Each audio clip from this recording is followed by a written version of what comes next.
In this recording, we'll be showing you how to create a new tool table based on your previous tool tables that you had in previous versions.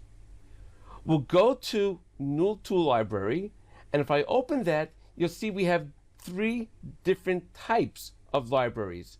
One called Tool Components, another one called Tool Assembly, and the third one called Machine Tool Setup. We're going to actually start with the Machine Tool Setup, which is actually based for a specific machine. If I click on that, it'll first ask you what machine you are working on, and I'm going to choose my specific machine. In this particular case, I'll be using the Hermula C30. Now click on OK.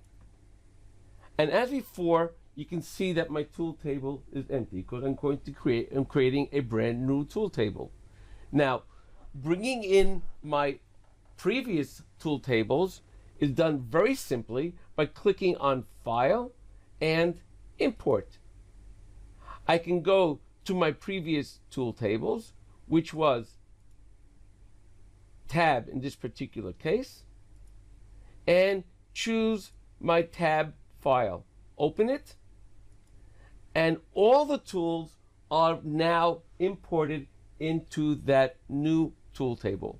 All I have to do is now click on Save and Exit, and we have that new tool table. If I go to my Edit Library of my Machine Tool Setup, you'll see now that we have our new tool library over here, which previously was Tab. Now it's according to our new tool library. Click on it, and now we have the tools in our new format.